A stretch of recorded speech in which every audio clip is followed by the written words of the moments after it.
kasama po natin ngayong araw si Presidential Spokesperson Harry Roque. Magandang araw po, Secretary. Magandang araw, Yusek Roque, magandang tanghali, Pilipinas. Wala pa pong desisyon ng ating Presidente kung ipagpapatuloy, i-lift o i-relax ang ating ECQ. Ganun pa man, inaasahan po natin ang ganyang desisyon anong oras po ngayon. Ganun pa man, nais ko pong ibahagi muna ang isang napakagandang balita at ito po ang finding ng isang survey ng prestigyosong Gallup International kasama po ang kanilang local partner na ang Philippine Survey and Research Center Incorporated. Nagpapasalamat po ang Pangulo dahil 80% po ng lahat ng Pilipino ay may opinyon na maganda naman ang paghawak ng ating gobyerno dito sa issue ng COVID-19. Sang-ayon din po dito sa survey, 86% po ng ating mga kababayan ay handang magsakripisyo ng ilang ng kanilang mga karapatan para po sa pagpigil at paglaganap ng COVID-19. At 88% po ang nagsasabi na talagang sila'y sadyang natatakot na sila mismo o di naman kaya ang kanilang mga kaanak ay baka magkasakit ng COVID-19. Asahan niyo po na kung anuman ang magiging desisyon ng Presidente, aadresan po niya itong ating kinatatakutan na baka tayo magkasakit. Naintindihan po niya na napakahirap ng ECQ at gagawin po niya ang pinakamagaling para sa sambayan ng Pilipinas. At mahalaga po itong findings ng Gallup poll, no? Dahil sang-ayon po sa isang pag-aaral ng Johns Hopkins University, sila po ay nagbabala na ang Southeast Asia ay posible pong maging susunod na hotspot para sa coronavirus. Inaasahan po natin na ang Presidente ay magdedesisyon sang-ayon po sa siyensya. Ibabalik ko po itong graph na paulit-ulit na nating pinapakita. Itong graph pong ito ay nagpapakita kung ilan ang posibleng magkasakit, kung tayo po ay magli-lift ng ECQ o di naman kaya ay magre-relax ng ECQ. Makikita po natin na itong itim po ay yung numero ng mga magkakasakit kung magpapatuloy ang ECQ. Pababa po yan habang lalong tumatagal ang ECQ. Pero hindi nga po natin po pwedeng sabihin na indefinite ang ating ECQ dahil kinakailangan naman magkaroon ng hanap buhay ang ating mga mamamayan. Ang ninanais po natin, kung magkakaroon ng relaxation or lifting ng ECQ, dapat sapat ang kakayahan ng ating health sector, yung broken line po, na magbigay ng medical attention sa lahat ng posibleng magkasakit ng COVID-19. Now, nasaan na ba ho tayo ngayon?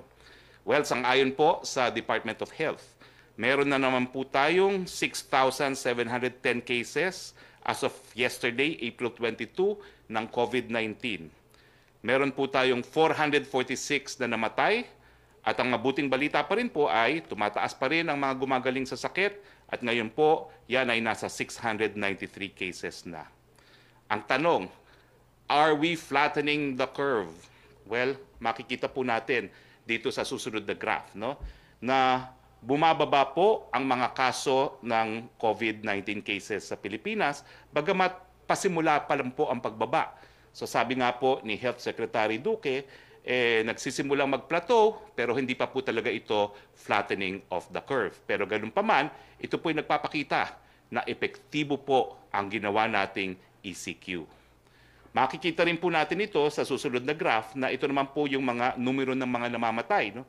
Nakikita natin na bahagyang bumababa na rin po ang mga numerong mga namamatay at makikita rin natin sa susunod na graph na parami po ng parami ang mga recoveries, no? Bagamat ito po ay hindi pa rin kasing dami ng nais nating makita. Now, so are we flattening the curve? Well, makikita po natin na tumataas pa rin ang numero.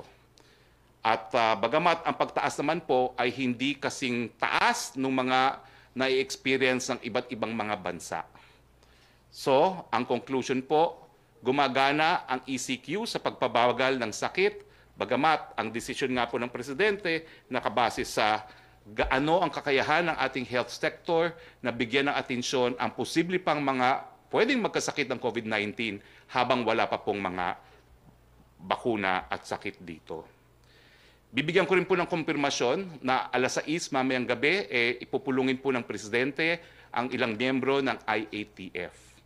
At kung nung huling briefing natin, hayaan natin magpresenta ang UP kung paano ang suggested framework nila. Ngayon naman po, sa kaunahan ng pagkakataon, ipipresenta natin yung framework na sinumite ng IATF, composed of all the different cabinet secretaries of government, kung paano po dapat magdesisyon ang presidente kung ipagpapatuloy, kung i-retain, o kung i-relax ang ECQ.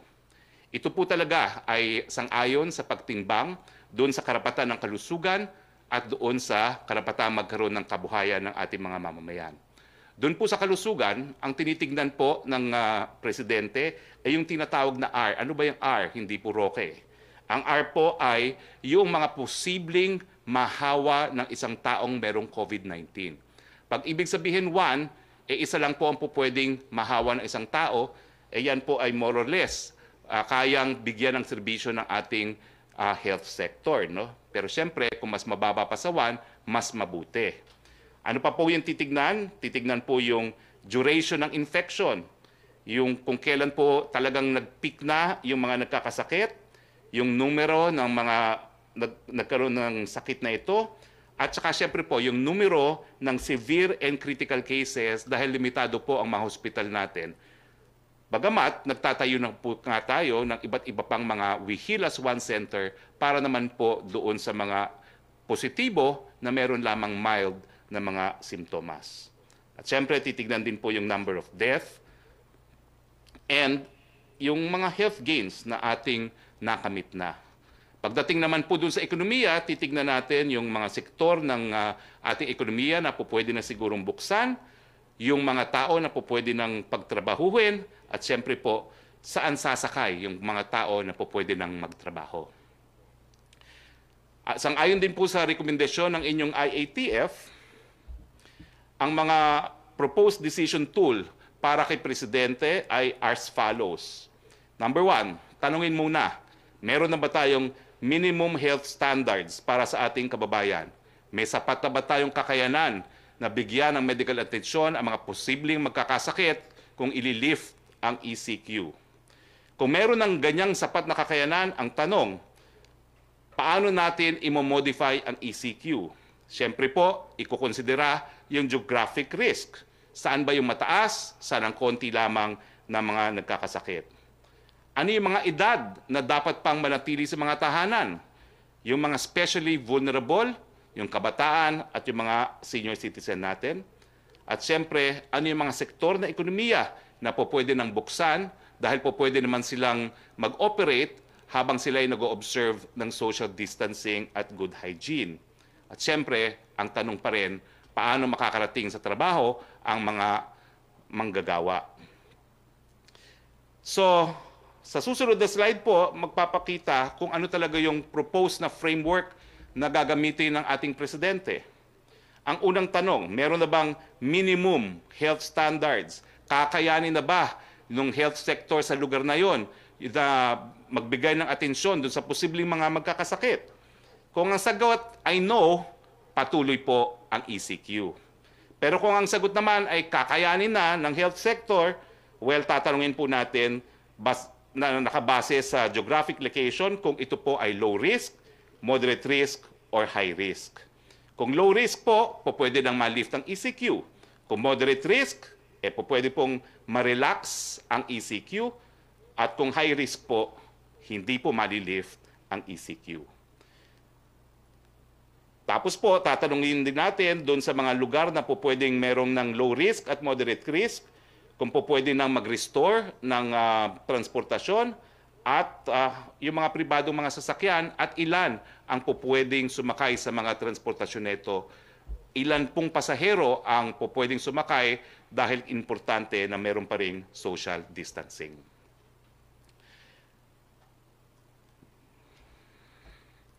Now, itong next graph pong ito ay nagpapakita ng geographic risk of outbreak. Ibig sabihin, na-identify na po natin yung mga areas kung saan yung mga magkakasakit ay, kung ilan yung magkakasakit, depende sa area. At ang tanong nga po is anong kakayahan ng health sector sa lugar na yon na magbigay ng serbisyo. Kung ang kakayahan po ng health sector sa lugar na yon ay mahigit kumulang 70%, yan po ay naka-red. Ibig sabihin, acceleration, hindi pa rin po pwede ma-lift ang ECQ. Kung ang kakayahan naman po ng health sector sa lugar na yon ay nasa 30 to 70% na, po pwede na magkaroon ng tinatawag na initiation or deceleration. Ito po yung modified o di naman po kaya ay relaxed ECQ. Pero kung under 30% po yung paggamit ng health sector, yan po yung tinatawag na recognition, po pwede nang ma-relax o di naman kaya tuluyan ng i-lift ang ECQ. So, again po, pagdating po sa edad at saka yung mga health risks, yung tinatawag na comorbidity, ang edad na especially vulnerable po ay yung mga 0 to 20 at saka 60 and up, ang mga senior citizen. Tapos po, yung mga edad na 21 to 59 na meron ng comorbidity o meron na pong sakit, gaya ng sakit sa puso, sakit na diabetes, cancer, at iba pang respiratory ailment. Yung mga edad 21 to 59 na kasama po sa bahay, yung mga senior citizens o di naman kaya yung merong mga pre-existing diseases na. Siyempre po, kung kayo po ay kasama dito sa mga edad neto o doon naman kaya may kondisyon na pre-existing na sakit, especially vulnerable. At kahit ano pong mangyari, whether be it retain or relax, patuloy po rin kayong mag-home quarantine. Now, punta naman po tayo doon sa mga na-approve ng IATF na mga resolution, IAFT resolutions. Unang-una po, naatasan po ng interagency ang Department of Tourism na magbigay po ng hotel rooms kung saan po pwedeng tumira ang ating mga health workers, ang ating frontliners. Napakaliit na bagay naman po ito na ibibigay natin sa ating mga frontliners dahil sa kanilang sakripisyo. So si Secretary Berna Puyat Romulo ay inatasan na po na gumawa ng inventaryo kung ilang mga hotel rooms po ang po pwede nating ipagamit sa ating mga frontliners. Maraming salamat po muli sa ating mga frontliners. Pangalawa po, yung National Task Force Sub-Task Group for Repatriation of Overseas Filipino Workers ay naatasan ng gumawa ng protocols para po sa management and surveillance ng mga repatriated land-based and sea-based OFWs pag dumating na po sila dito sa ating bayan at matapos po yung mandated quarantine period.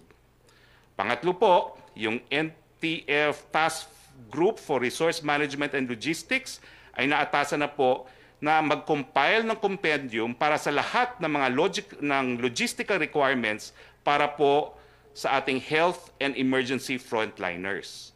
So kasama na po dito yung mga kailangan nating mga PPEs at saka yung mga establishment ng disinfection chambers subject to guidelines po na i-issue ng Department of Health. Pang-apat, nagkaroon po ng desisyon na ang IATF ay ina-adapt po yung staysafe.ph as the official social distancing, health condition reporting, and contact tracing system na mag-a-assist po sa ating gobyerno dito sa laban natin sa COVID-19. Panglima po, binibigyan linaw po ng ng Interagency Task Force na ang lahat po ng rapid pass system shall be applied prospectively. Ibig sabihin po, lahat po ng mga inisyong ID ng IATF ay patuloy pa rin pong kikilalanin. Yung enrollment nga pala po sa Rapid Pass ID shall be voluntary and shall cover qualified private sector entities or persons. Uulitin po natin lahat po ng checkpoints, yung movement of cargo vehicles as well as vehicles used by public utility companies, business process outsourcing companies, and export-oriented establishments ay dapat po manatiling hindi hinahamper miski wala po silang rapid system. Ibig sabihin, yung mga sasakyan po ng cargo, yung mga BPO, yung mga export-oriented establishment, huwag nyo na pong harangin at patagalin pa sa mga checkpoints with or without a rapid pass system. Now, in accordance po with yung mga nauna ng resolusyon ng IATF, lahat po ng sasakyan ng mga opisyalis ng gobyerno at yung mga frontline personnel, kasama po yung mga official vehicles ng gobyerno, ay exempted pa rin po sa strict home quarantine requirement ng ECQ dito po sa Luzon. Pang-anim po, inatasan na po ang DOTR, kasama po ang DILG, DOT, DOH at Bureau of Quarantine na pag-aralan na po at magrekomenda na ng mga protocol sa posibleng pagbukas po ng ating transportasyon, be it air, land, and sea travel as modes of transportation. Siyempre po, subject to existing protocols and guidelines on social distancing, isolation, and quarantine. Mabuting balita po, ang Department of Health po ngayon ay meron ng kakayahan na mag-conduct ng PCR testing na 2,500 hanggang 3,000 tests per day. At nung makalawa po ay nag-inaugurate po ang Philippine National Red Cross, ang sarili nilang PCR laboratory, at sila po ay mayroong kapasidad na gumawa ng testing hanggang 20,000 daily. Importante po talaga ang testing dahil ang ating strategiya ay locate, isolate, and cure. Kung wala pong testing facilities, hindi natin malolocate, at kung hindi natin malolocate, hindi natin ma-isolate at hindi natin makukure. Isa pa pong mabuting balita, nakuha na po natin yung grant na $3 million na nanggaling po sa Asian Development Bank, pabili po ng testing facilities, at itong laboratory equipment nga po ay dumating na at na-deliver na po sa Jose Lingard General Hospital dyan po sa San Fernando, Pampanga. Meron na rin po tayong 15 We Heal as One centers, no, sa buong Luzon, at meron na rin po tayong mga ginagawa po dyan po sa Cebu at sa Davao.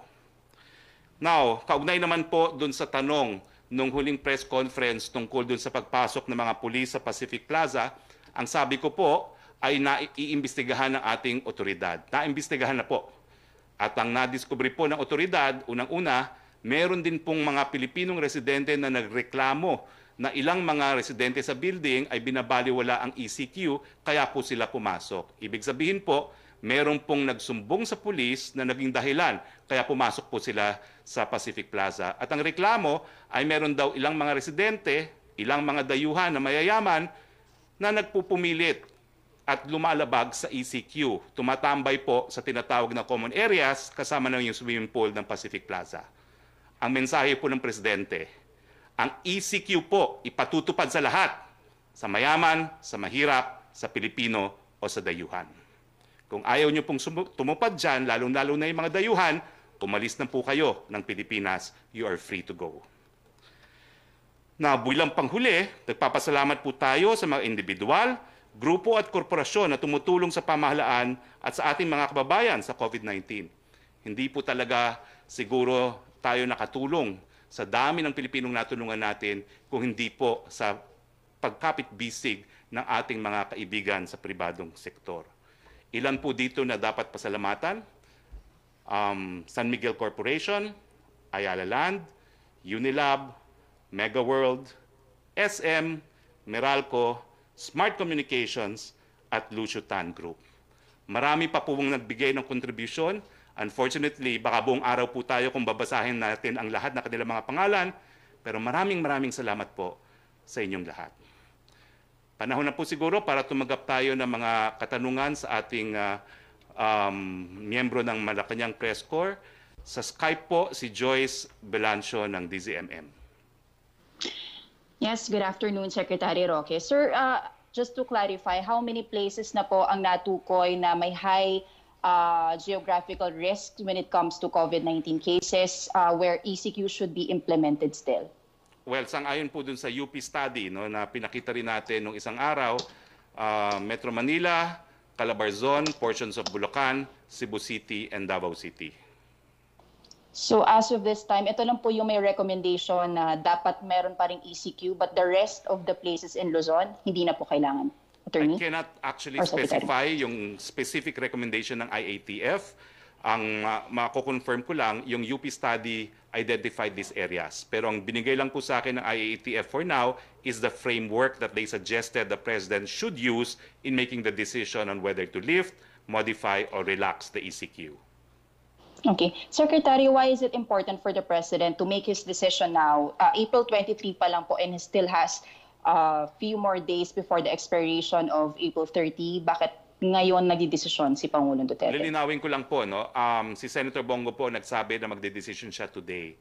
Ang narinig ko pong huli sa bibig mismo ng Presidente, it could have been yesterday, it could be on April 30, depending on his decision, dahil kapag siya yung nagdesisyon na may mga areas na magre-relax ang ECQ, baka maglabasan ng tao. So nasa Presidente po yun talaga kung kailan siya mag-aanunsyo ng kanyang desisyon. However, I am here to confirm that the President will base his decision on science, that he has gotten the best advice, scientific advice from his own cabinet and from the private sector, including the academe.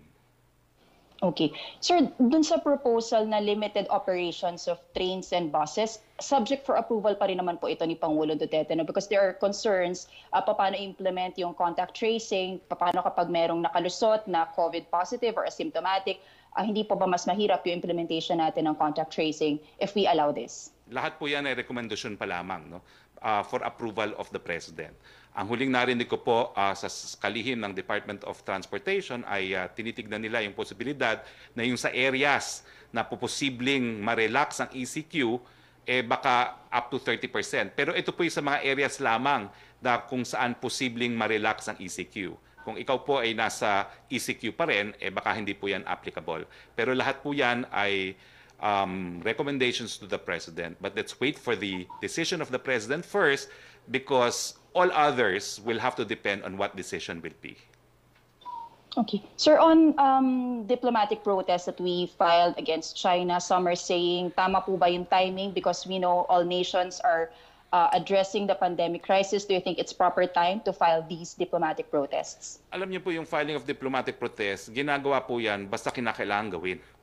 Kaya may COVID, kaya wala, tayo po ay mananatili na poprotektahan at itataguyod ang ating national territory at ang ating sovereign rights.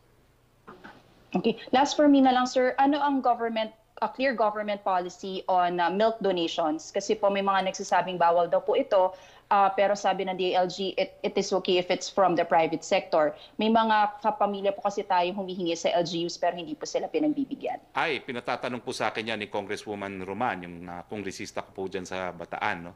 At itatanong ko po sa Presidente yan, no? Dahil ang aking pagkakaalam, talaga pong ang rini-recommend natin ay ang gatas ng nanay. Bagamat, alam natin na marami ngayon talagang umiinom na gamot na di umano ay hindi raw po pwedeng ipamigay na libre ngayon. No? So lilinawin ko po yan mamayang hapon po pag nakausap ko ang Presidente. Thank you so much, Secretary Roque. Rocky? Rocky? Opo, Secretary Roque, galing po kay Francis ng Daily Tribune. As per DOH, umaabot na daw po sa 1,062 ang infected na health workers natin sa COVID-19. Even the World Health Organization was alarmed by the high number of health workers in the Philippines getting infected. Can we get policy reaction on this? Na-address na ba daw po ito ng pamahalaan? Siyempre po, talagang nababahala po ang gobyerno, no? Dahil kung magtuluyang magkakasakit ang mga frontliners natin, sino pong mag-aalaga doon sa mga magkakasakit sa atin, no? At dahil dito po, unang-una, no, i-implement na po natin yung tinatawag na Infectious Operational Protocol. Higpitan na po natin ang implementation yan. Dadamihan na po natin yung mga PPEs at nung huling briefing nga po, sinabi ko na yung unang pinroduce natin na 10,000 PPEs ay release na at yung unang inangkat natin ng mga PPEs na 70,000 plus ay binigay na sa ilang mga hospital gaya po ng PGH, no? At saka syempre po meron ding rekomendasyon yung mga Chinong mga eksperto na mag-hire po tayo ng mas maraming medical personnel dahil ang rekomendasyon nila ay iklian yung duty ng ating mga frontliners nang sa ganon mabawasan din yung posibilidad na sila po ay mahawa.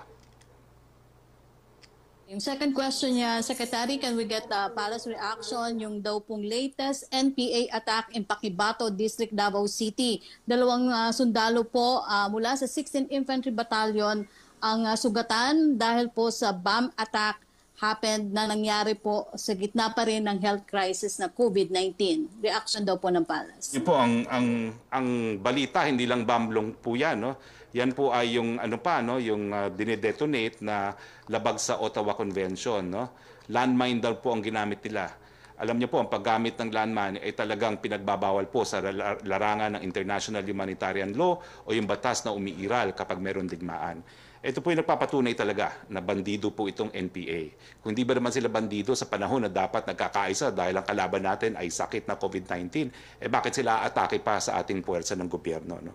At siyempre po, habang sila ay gumagawa ng mga terrorist acts gaya nito na paggamit ng pinagbabawal na landmines, sila pa ay nagsasabing unilateral ceasefire daw. Naku po, napakahirap po namang paniwalaan ang sinseridad ng CPP-NPA samantalang habang sinasabi nilang gusto nilang magkaroon ng unilateral ceasefire, wala pong tigil ang kanilang pag-atake sa ating mga sundala. Tumulong na lang po kayo at alam niyo po ang masakit pa dito sa Davao incident na ito yung inatake ng mga bandidong yan yung mga tao na namimigay ng SAP. Mantakin ninyo naman yan kung hindi bandido yung mga yan. Ang pinag-interesan pa yung nagbibigay ng ayuda doon sa mga magugutom dahil sa ECQ. Mahiya po kayo, CPP-NPA. Si Maricel Halili on Skype. Hi sir, good afternoon. Good afternoon po. Sir, linawin ko lamang po kasi si Representative Salceda is saying na before magpa-implement ng total lifting of the enhanced community quarantine, it's very important na umabot tayo dun sa 0.22% ng testing of the total population. Is this something being studied by the President, and how far are we from achieving or reaching that 0.22% of the mass testing? Importante po yan, no? Dahil talaga naman kapag hindi natin nalalaman kung ganong lawak na ng ating lipunan ang nagkakasakit, ay hindi natin malalaman kung handa ba tayo magbigay ng serbisyong medikal sa kanila. No? Ang tanong mo, handa na ba tayo? Well, lahat po yung ginagawa natin para ma-increase yung ating testing capacity. No? Gaya ng akin nabanggit, ngayon po ang DOH ay meron ng, kung hindi po ako nagkakamali, 1,500 hanggang 200 daily na nadagdagan na po yan dahil ang PNRC meron na pong hanggang 20,000 test capability per day. At yung nga pong kauna-unahang press briefing ko nung nagbalik ako bilang spokesperson, inanunsyo ng Presidente na ino-authorize na niya ang pagbili ng rapid testing kits miski hindi pa tapos ang mga papeles niya. No? Dahil importante po na magkaroon na nga tayo ng mass testing sa pamamagitan din ng rapid testing kits na gagamitin natin in conjunction with the PCR testing. Rocky? And yes, meron ka pa pala. Sir, opo, kung 0.22% po yung ating threshold for the total lifting, ano po yung basis natin na number for the modified lifting? And if magawa na po yung directive ni President Duterte to import the 2 million or plus rapid 2.2 million rapid test and 900,000 PCR test, can we achieve that certain percentage that we need? Well, siguro yung pinakaunang consideration is the geographical area of where ECQ should be maintained, lifted, or relaxed. Importante tingnan natin yung mga numero on a per geographical area basis. No? At ang tanong nga natin, sapat ba yung kakayahan ng health sector na yon sa lugar na yon na gamutin lahat yung posibleng magkakasakit kung i-relax o i-lift ng ECQ. So, kaya nga po, we will become very conservative siguro ang ating presidente at alam po natin atat na tayo, no? Pero may mga lugar po talaga siguro na dahil mataas pa ang kaso at hindi pa handa yung ating mga hospital na magbigay serbisyo, baka hindi pa ma-lift ang ECQ. Secretary, paglilinaw lang po dun sa naging statement ng Labor Department yesterday because initially they released a statement saying na they suspended the acceptance of application para po doon sa AKAP o yung ayuda na ibibigay po doon sa ating mga displaced OFWs. And then eventually, sinabi nila na wrong statement po pala yun. So ano po yung real score doon po sa ayuda na ibibigay doon sa OFW? Tuloy-tuloy pa rin po ba yung pagtanggap ng application or temporarily suspended because of lack of funds?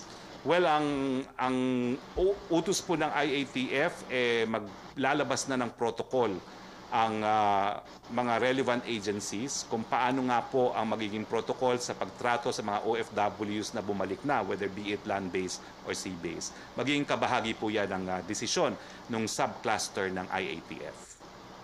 Okay. Thank you, sir. From Chris Jose, Secretary Roque, remate.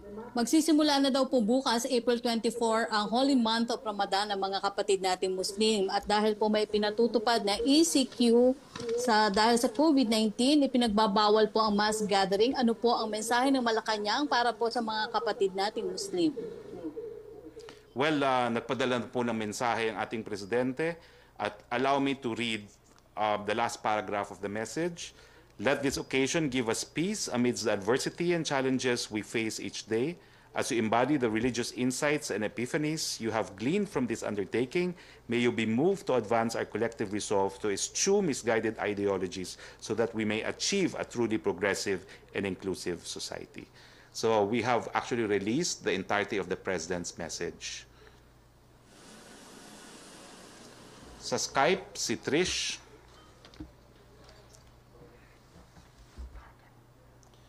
Hindi nga daw eh. So, misguided ideologies so that we may achieve a truly progressive and inclusive society. Yes, Trish, please, on Skype. Release the entirety of the President's message. Hello, Secretary. Good morning po. Yes, please. Sir, I'd like to ask about doon sa pagbaril doon sa dating sundalo.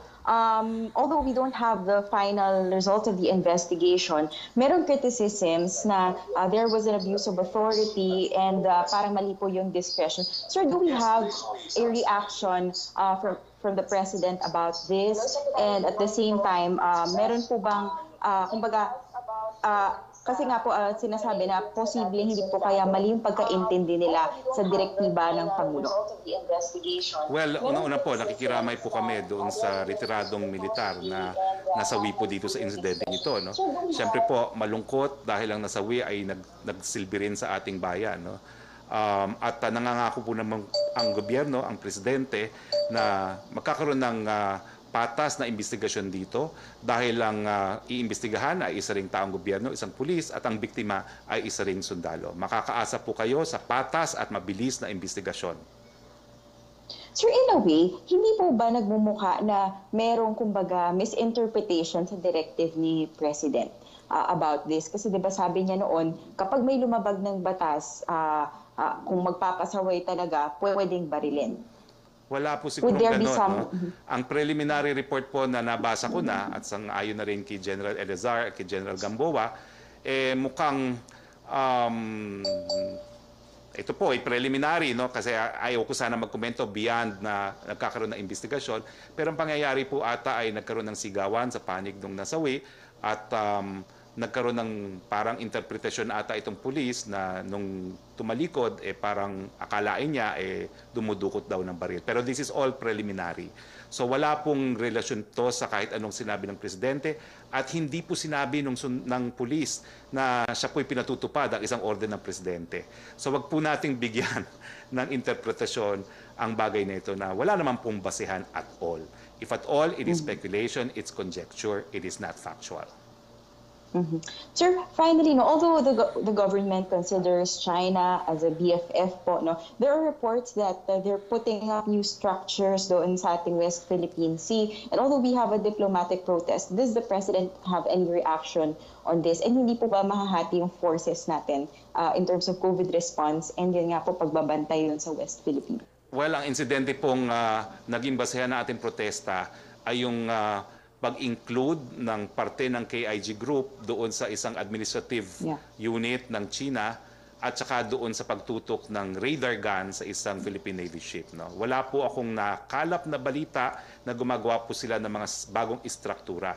Pero ulitin ko po na ang pangako po ng China na tayo naman po umaasa na tutuparin nila, walang bagong reclamation na gagawin dahil hindi po dapat mapalala pa yung problema pagdating ng reclamation. As to whether or not there will be specific structures built on those existing reclaimed property, hindi naman po sakop yan doon sa sinabi ng China. But gayon pa man, kung kinakailangan magprotesta, gagawin po natin yan. Ulitin ko po, Unfortunately, hindi po pwedeng maging issue for public discussion kung anong ginagawa natin in the diplomatic front. We need to do the correct thing even if it's unpopular. Hindi po popularity contest kung anong dapat gawin ng DFA pagdating po sa usaping national territory. Thank you, Secretary. Si Roque po, Yusek Roque. Secretary, galing kay Tina Mendez ng Philippine Star. Halos pareho din po ang naging tanong niya with Tricia, pero ang sabi po niya, yun daw pong incident kahapon has caused a chilling effect on the general populace since the man supposedly did not pose clear and present danger to authorities. Ano daw po ang statement ng Palace dito at ano daw po ang nangyari dun sa sinasabi nating maximum tolerance? Well, Tina, again, that's a conclusion which still has to be verified. So let's wait for the facts before I can give a reaction.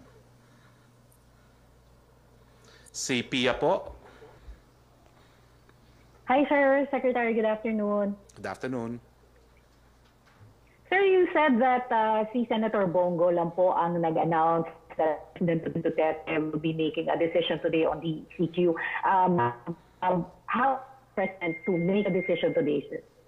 Hindi ko po alam. I'm no position dahil I suppose we could expect one because Senator Bongo was the last person in contact with the President. My last contact with the President was last Tuesday.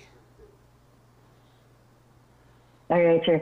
Sir, the IATF will be meeting President Duterte later at 6 p.m. Ano po yung expected doon sa meeting? Are we expecting them to present the recommendation or na-present na nila yung recommendation at pina-fine-tune na lang kung ano po yung gagawin after April 30? They have submitted the recommendation. It has been with the President. And if at all, perhaps in this meeting, baka meron lang clarifications na kinakailangan gawin ang Presidente sa mga ilang miyembro ng IATF. Alright, sir. Sir, sa mga proposals to extend the ECQ or modify the ECQ, may nabanggit po ba yung mga experts on the time period kung kailan po o kung gaano po katagal ito gagawin? Like, are we looking at a month or 2 weeks doon sa extension or modification ng ECQ in some areas, sir? Again, it is variable, Pia. Depende yan sa kakayahan ng health sector sa area kung saan mataas o mababa ang COVID cases na magbigay ng medical attention. It's variable. Okay, Basta so, umabot po yung capacity okay, so, between 30 to 70, po pwedeng i-relax. Pero kung ang magiging demands po sa health sector ay 70% and up, hindi pa po pwedeng i-relax. So depende po yan sa kooperasyon ng taong bayan. Kung patuloy po sila magiging frontliners at patuloy na bumaba ang pagkalat ng sakit, mas mapapabilis po ang pagtanggal ng ECQ dahil ibig sabihin nun, habang bumabagal ang pagkalat, napapalakas naman ang kakayanan ng health sector na magbigay ng serbisyo. So ang sagot po, nasa kamay nating sambayan ng Pilipino. Let's be homeliners para naman po hindi masayang yung sakripisyo ng frontliners. Pero sir, as far as the experts are concerned, wala po silang nabanggit na kailangan na time period, sir, to extend yung sa extension ng ECQ? Kaya nga po importante ang mass testing. Kasi the mass testing will tell us kung meron na bang kakayahan ang health sector natin na magbigay ng medical attention. And that is why we are doing our very best para po mas mapataas yung capacity natin to have mass testing for COVID-19. Right, sure.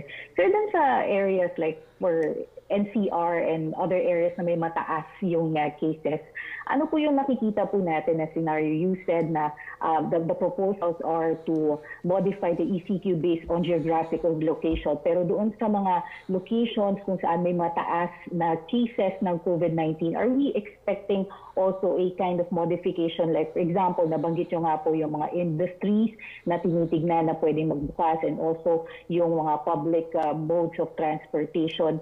Pwede po ba itong mangyari, sir, na may modification kahit doon sa loob ng mga areas na may mataas na cases ng COVID-19? Sir? Siguro ibabalik ko yung graph, yung merong red, green, and yellow. Kapag wala pa ring kapasidad ang health sector to provide medical assistance, red ka, acceleration, ECQ pa rin. At kapag ECQ ka pa rin, wala pong pinag-uusapan na modification as far as transportation and what have you is concerned. Kasi nga po, wala pang kakayahan na magbigay serbisyo sa posibleng magkasakit. So wala pong modification na inaasahan kapag ikaw ay classified as red. Pwede lang po magkaroon ng modification kung ikaw ay classified either as yellow or green. Ibig sabihin, yung meron ng kakayahan 30 to 70% na magbigay ng medical attention o di naman kaya 30% lang yung challenge sa health sector. So pag red po kayo, walang pinag-usapang modification. Okay, sir. Sir, thank you for that clarification. On another topic, sir, si Senator Risa Hontiveros is calling for China to pay damages for the Chinese government's responsibility daw in spreading the coronavirus to the world. Ano po ang reaction dito ng palasyo, sir? Ulitin ko po, bilang isang profesor din ng international law, yung issue po ng state responsibility, depende po yan kung mapapatunayan na mayroong linabag na obligasyon ng China, either be it treaty-based or customary-based na obligasyon sa international law. At pangalawa, kung ito po ay ma-attribute sa estado ng China. At ang pinaka-importanting katanungan, sinong tribunal ang magdidesisyon ng ganyan dahil ang World Court po, ang International Court of Justice, may jurisdiction lang yan sa mga bansa na tumanggap sa jurisdiction ng korteng ito. At hindi po tinatanggap ng China ang jurisdiction ng ICJ. At hindi rin tingin ko papayag ang China sa kahit anong arbitration. Magkakaroon po ba, sir, ng efforts from the Philippine government to seek any kind of accountability from the Chinese government? Sabi ko nga po, depende kung merong napatunayang paglabag sa obligasyon ang China. Sa ngayon po, wala pa akong nalalaman na paglabag na obligasyon ng China. Alright, sir. Sir, isa na lang, sir, question po from Doris Bigornia. May isa pong malaking kumpanya sa BGC, nag-positive daw po yung mga empleyado nila, pero ayaw daw pong i-disclose ng HR nila at pinapapasok pa rin yung mga empleyado. Ano po yung direktiba po natin sa mga ganito? Kinakailangan po yan dinidisclose sa Department of Health. Ang hindi po pag-disclose ay paglabag sa Bayanihan We Heal as One Act at paglabag din po yan doon sa mga palantuntunan ng ECQ. Pwede pong magkaroon ng criminal na liability ang kumpanyang yan. At bukod pa ron, naku naman, no, yung ethical issue na dahil sa inyo, baka lalong kumalat yung sakit. Huwag naman po. Paki-report po dahil importante na ang gagawin lang naman natin, locate, isolate, at cure.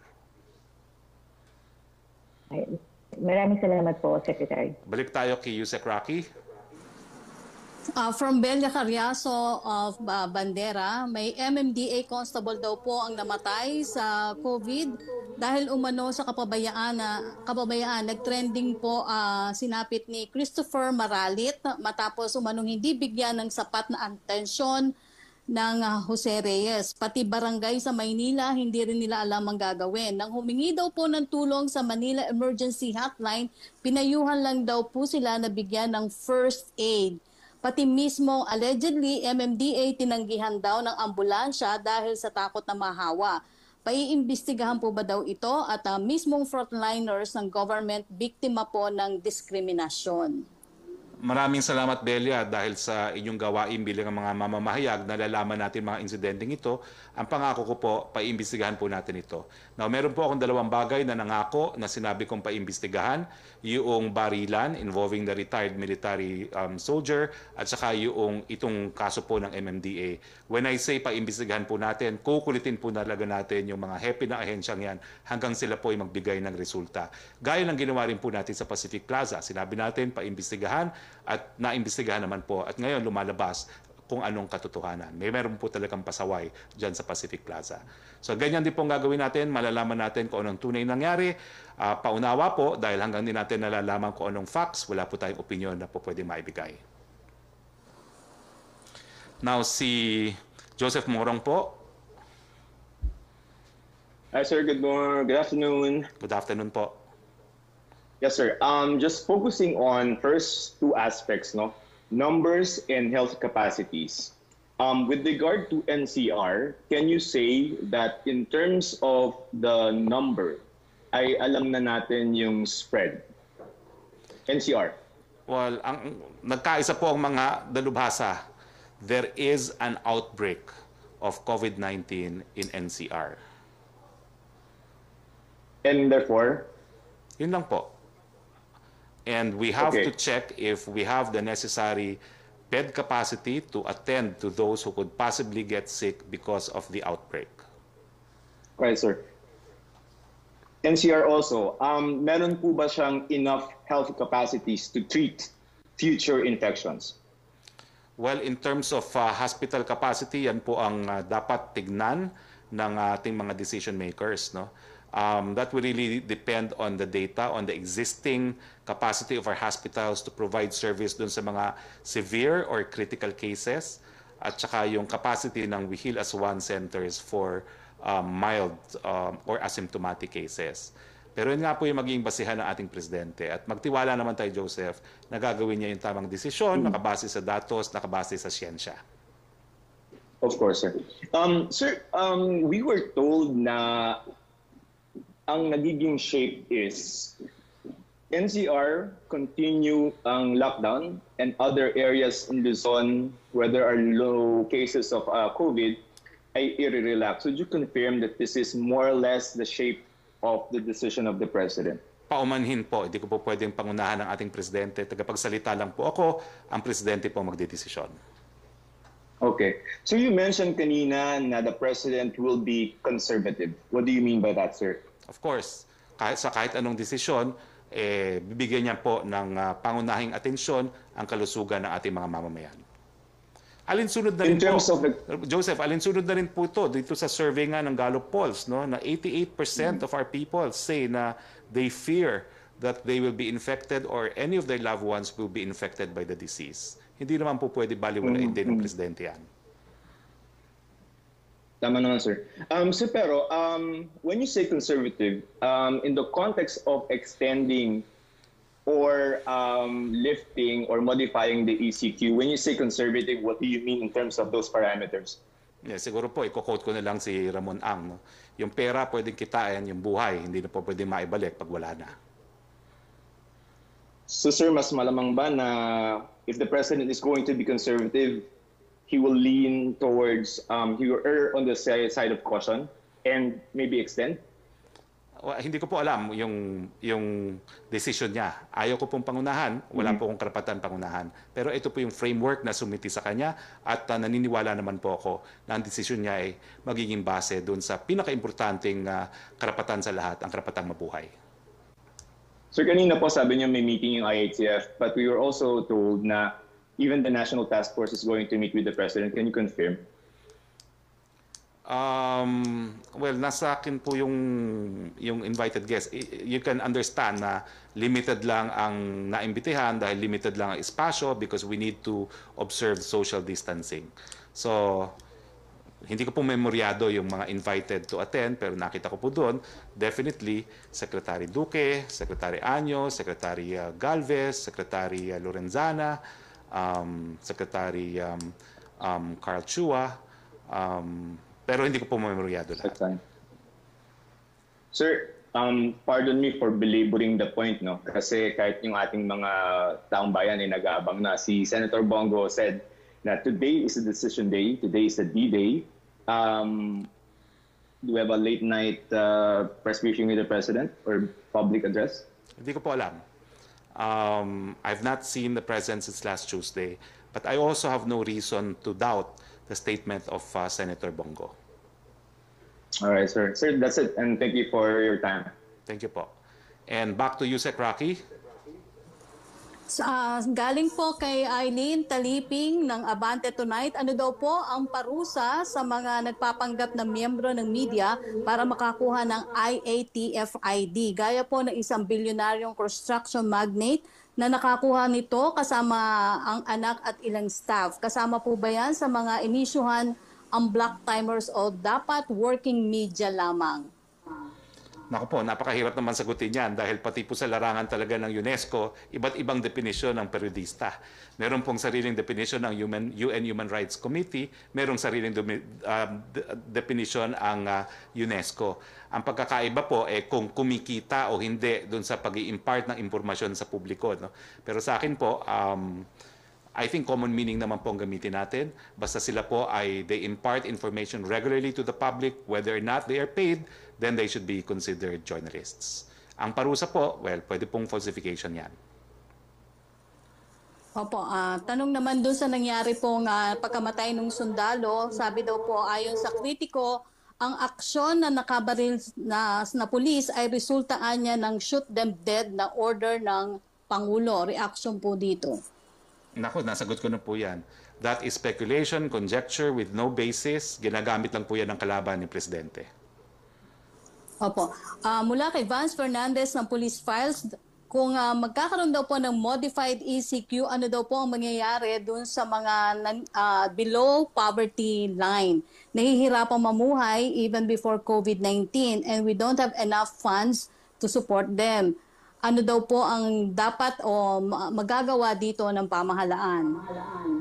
Ang masasabi ko lang po, ang pangako ng Presidente, hindi niya hahayaang magutom ang sambayan ng Pilipino. Kung kinakailangan niyang ibenta ang ari-arian ng gobyerno para mapakain ng sambayanan dahil po sa ECQ, gagawin po niya yan. Kung aaprubahan daw po ng Pangulo ang 30% na public transportation, hindi po ba daw mas lalala ang COVID-19 kasi hindi masusunod ang social distancing and we need contact tracing? Paano daw po ito gagawin ng gobyerno? Well, kaya nga po 30% ang inaasahan nila ay hindi po mapupuno ang mga public transportation. Kinakailangan every other seat kung ipatutupad ng Presidente itong rekomendasyon nito. So it will be a new norm na po. Wala na po kayong katabi sa bus, wala nang tayuan, at pati sa pilahan, kinakailangan meron ng social distancing. Pero yan po ay pagdedesisyonan pa ng ating Presidente. Mula naman po kay Henry Uri ng DCRH, ano po ang nais iparating ng Pangulo sa mga hindi nakasama sa pamigay ng social amelioration pero kinakapos na rin ng budget dahil hindi na rin sila nakakapagtrabaho? May assurance po ba ang Pangulo na sila ay mabibigyan din ng cash assistance? Well, paumanhin po doon sa mga nahihirapan po talaga na hindi nakakuha ng kaunting ayuda sa ating gobyerno. Naintindihan po kayo ng Presidente, nararamdaman po niya yung hirap at nangangako po siya na gagawin niya ang lahat ng kaya niya magawa para magkaroon man lang ng kakainin ng lahat ng nangangailangan sa panahon ng ECQ. Pangako po yan ng Presidente. May question naman po kay Jen Kabiling. Are you taking the lead in the government's information dissemination including IATF resolutions on COVID response? What prompted the change in the communication strategy? Will CABSEC Nograles now step back and won't hold any more regular press briefing? Ano po yung unang part ng tanong? Kung are you taking the lead daw po in the government's information dissemination including IATF resolutions on COVID response? Yes po. Nagkaroon na po ng pag-utos ang ating Executive Secretary that information sharing will now be centralized through the Office of the Presidential Spokesperson. What prompted daw po na change in the communication strategy? Will CABSEC Nograles now step back and won't hold any more regular press briefing? Hindi ko po alam ang basehan ng desisyon, pero ang sabi ko nga po nung unang tinanong ako ng isang USEC ng PCOO, I defer po to the construction of Secretary Nograles on the memo. The memo said po that the only authorized person to speak on behalf of government are, number one, the presidential spokesperson, and number two, Yusek Vergere of the DOH for health-related matters. Okay, Secretary, yan na lang po ang mga tanong. Ang huling mensahe niyo po sa araw na ito? Well, mga kaibigan, alam ko atat na kayo. Alam ko inip na kayo. At alam ko hirap na rin po kayo. At alam po yan ng ating Presidente. Kaya nga po napakahirap ng gagawin niyang desisyon. Gustuhin man niyang i-lift ang ECQ kung talagang ang data naman, ang datos at ang siyensya ay nagsasabi na pag linif ay hindi tayo po pwedeng mabigyan ng serbisyo ng ating health sector, mapipilitan po talaga ang Presidente na gumawa ng mahirap pero tamang desisyon na ipagpatuloy ang ECQ. Kahit ano pa man po ang maging desisyon ng Presidente ngayong araw na ito o di naman kaya sa susunod na araw, ang aking garantiya po sa inyo, gagawin ng Presidente ang ganitong desisyon, nakabase po sa datos, nakabase sa siyensya at sa kapakanan ng sambayan ng Pilipino. Asahan niyo po yan. Okay. With that, thank you very much, Yusek Roque, at magandang hapon po sa inyong lahat, Pilipinas.